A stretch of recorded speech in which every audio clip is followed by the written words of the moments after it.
there guys, my name is Aaron Chandler from Forever Rovers, your Doncaster Rovers fan channel, and welcome to a first ever Doncaster Rovers news update. Now this is just a small piece of news, it's nothing about fixtures or transfers or anything like that. This was a report, an article from the Doncaster Free Press that I saw where Darren Moore picked out two specific games that stuck out in his mind this season. Now, of course, we just saw the news in the past couple of days that they've decided to suspend, or so to say, void the season in non-league from step 6 to, step 6 downwards to around step 8, step 9, I believe it is, or just step 6 downwards. So from the National League North and South downwards. And basically, yeah, there's been a lot of backlash around that. So there's nothing really about the EFL yet. We know that they've suspended fixtures until 30th of April. There's talk about suspending it to June. So we don't exactly know when the season's going to get finished, but we know a lot of clubs do want to finish the season behind closed doors in the Premier League. There's this place in the Midlands where the Premier League wants to travel all of the squads and do like a World Cup type format where they have like the whole stadiums in the Midlands and try and complete them behind closed doors in different stadiums. So that's an interesting way to do it. But this is all about Darren Moore selecting two games that he thought were great fixtures, or just stuck out in his mind as fixtures that he specifically remembered from this season so far.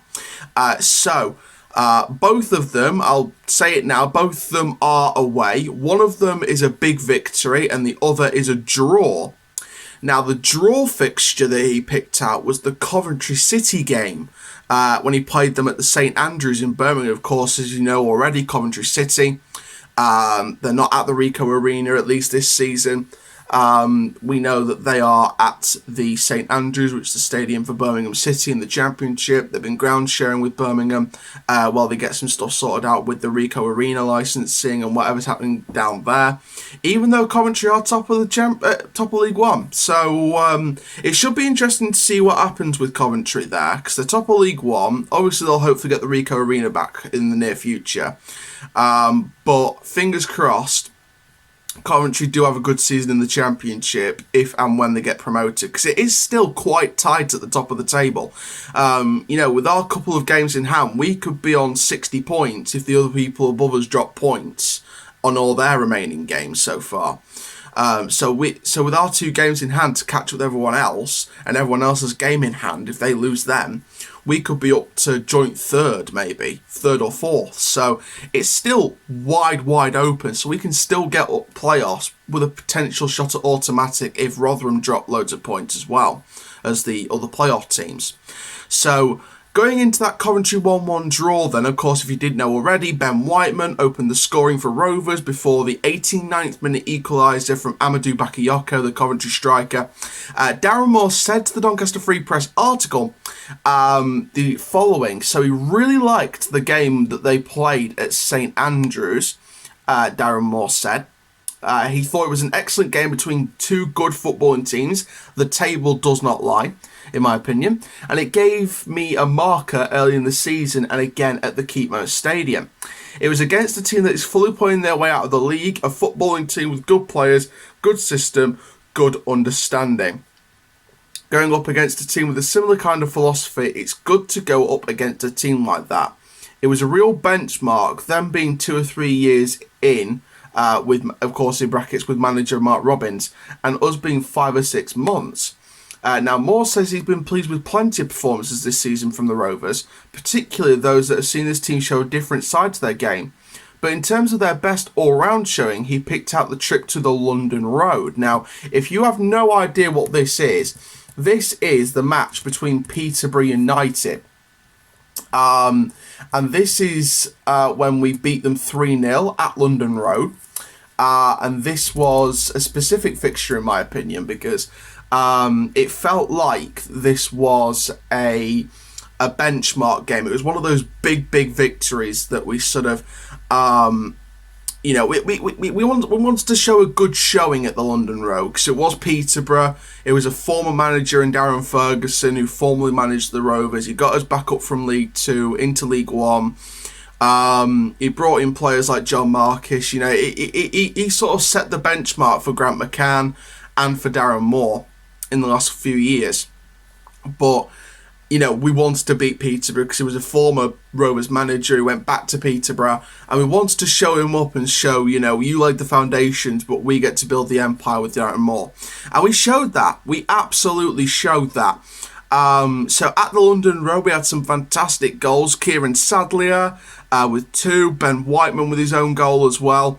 So Kieran Sadlier was the star of the show for me, in my opinion. Now, going back to the article, Darren Moore himself, when speaking about that game, he said, I think a standout performance was when we played Peterborough away. It was an excellent performance, fully committed.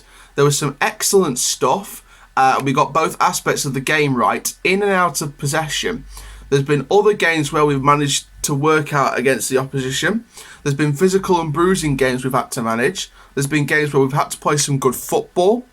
There's been some good standout moments collectively as a group. There's been some good standout moments individually where players have performed on the day. Don't we know it all? And what we've tried to do is find a consistency as a group, and I'll always beat the drum towards that, really.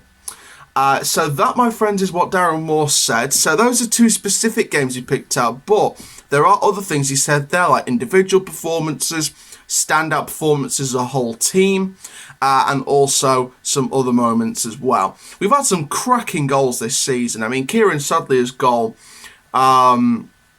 against Peterborough as well, one of his goals was brilliant, absolutely brilliant. I always call Kieran Sadlier the Irish Messi, because it feels like he is the Irish Messi. He's been showing up, 100% most of the time. Tom Anderson, even on bad overall team performances, he still manages to put a good shift in. There's been other individuals that have put in good shifts. Seny Dieng, he's one of the future stars for goalkeepers, in my opinion. It'd be sad to lose him when he goes back from his loan to QPR. It'd be nice to sign him permanently, but of course we can't exactly have everything. So, we'll have to see on the transfer front what happens to some of these loanees. We know old loanees like the likes of Herbie Kane went back to Liverpool. We know that other loanees went back to their clubs. Donovan Daniels went back to Luton this season. I didn't think Daniels really showed anything, in my opinion, so it wasn't exactly a big loss. We sort of released some of the free agent players that we signed. Kwame Thomas released and sent to another different club. Rakesh Bingham sent to a different club. Just wasn't the right fit for us, in my opinion. And Rovers have had it, we've had it tough this season. The first half of the season, we were basically playing without an out-and-out striker. We had wingers that could play forward. We had a couple of loanees that we could use, but we didn't have a permanent out-and-out striker for at least the first half of the season. Then we brought in Devante Cole, Fajiri Okunabiri. There was a couple of youth players that we could use if we had them spare. But Okunabiri and Cole were the main ones, and it was a great performance from them this season so far. And they're exciting players that I'd like to see in the future. One loanee, and I said this on Twitter, one person on loan that came on loan in January that if had a full season would be in one of the best 11s in League One, in my opinion. And to be fair, I think the Free Press said it as well. Or someone on the Free Press article said that if he was given a full season, he could very well be on the getting more votes for the best 11 of the League One. And that's Jacob Ramsey, on loan from Aston Villa. He's a quick player. He's shown loads of good signs this season in the last few months. The first few months of the second half of the season, as has Palace loanee Jason Lakilo. Loads of players. We've had 3 great summer signings, permanent summer signings. Majid Gomez, Bradley Halliday, who's been class. Reece James, until he got injured, he was absolutely world class. Most of the time, nearly all the time, he was picking up, performances of the season, left, right and centre.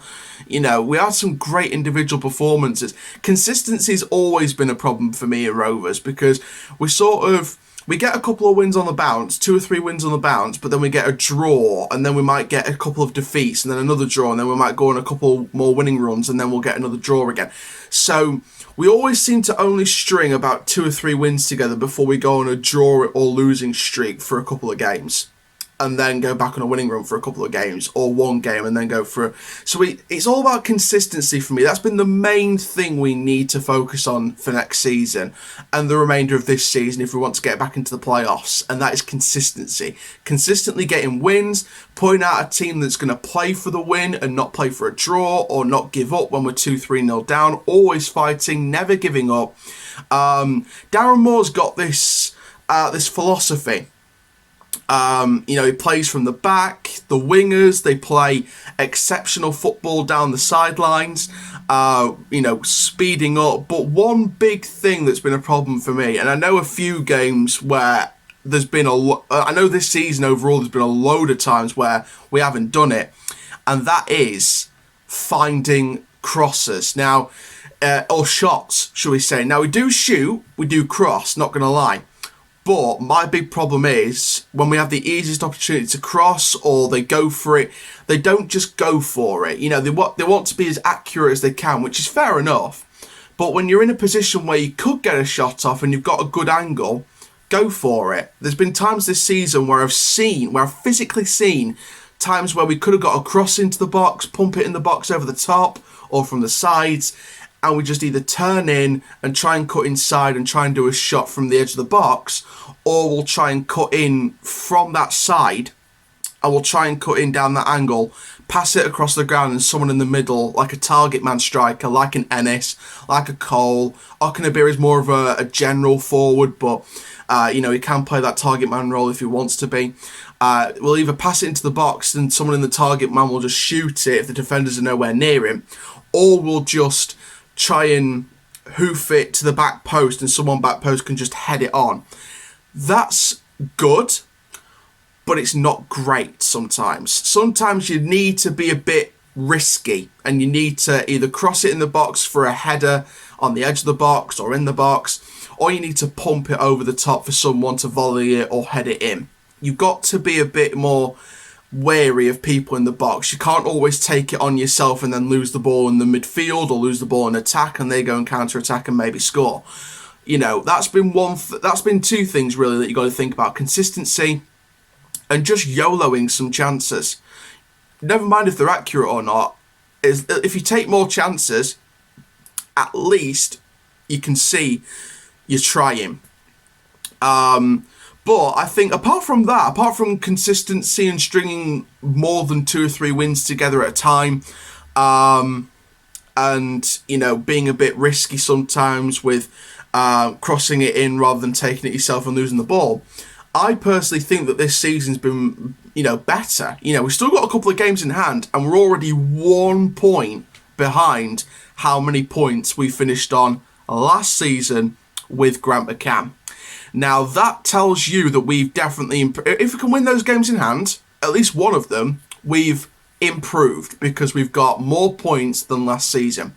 So, I think if we don't get into the playoffs this season, if we finish the season in the summer, I think if we still get more points than last season, it's an improvement, but it's just a sign that those, few defeats that we've had and the few draws we've had, just iron out those creases and we'll turn them into wins next season. And also, other teams have done better than we expected. Coventry, I was expecting them to be mid-table, but they're first for some reason. Rotherham, I expected them to be around the playoffs automatic. Sunderland, I expected to be around there, but, again, it's just not happened for them this season, in my opinion. Portsmouth around the playoffs, getting close to the automatic. So is Oxford United. Some teams that I really didn't expect to be as high up or as low down as they are. Bolton, Thogden and Thogdad, I really hope we see you guys in the future if you do go down to League 2, which it looks pretty evident that you are going to. I think every Bolton fan is trying to admit that they are going to go down to League 2, and that's not a problem. You were on minus 12 points, Bury had just been expelled, so they've been completely washed out of the league. And, you guys have gone through the bad ownership of Ken Anderson. We've been through the bad ownership in the past with Ken Richardson back in 1997, 1998. So we know what it's like to have a bad owner in our club. We had to completely rebuild the club from the conference right up until the Championship and League One and that odd season in League Two a couple of years ago. So we know bad owners when we see one. So, you know, I completely feel for Bolton fans. If you are going to be in League Two, which it looks like you are going to be, you will bounce straight back up in League One. I think Keith Hill's the right man to take you up. Looking at the other teams that could be going down, I mean, Tranmere's near that relegation zone now, so, or completely in it by a couple of points. If not, I haven't really looked at the table in a long time, so I think Tranmere's around nearabouts. I think Wimbledon might be around there as well. So those teams in the relegation zone, I'm sure you'll bounce back up at the first time of asking. In terms of teams that could be getting promoted from League Two if the season continues, you've got teams like Plymouth, Bradford. I think around mid-table there's Forest Green and Salford, if I'm not mistaken. So I think Salford is a success story you need to watch out for. I think they could be another Bournemouth in my opinion. So we'll see what happens with that. So thank you very much for watching this video, this little news update. Well, not little, because it's one of the longest videos on Rovers. This news update from Doncaster Rovers. Make sure you comment down below, what is your favourite game of the season? Comment down below. I'll be interested to know. Thank you very much, guys. My name is Aaron Chandler from Forever Rovers. Goodbye.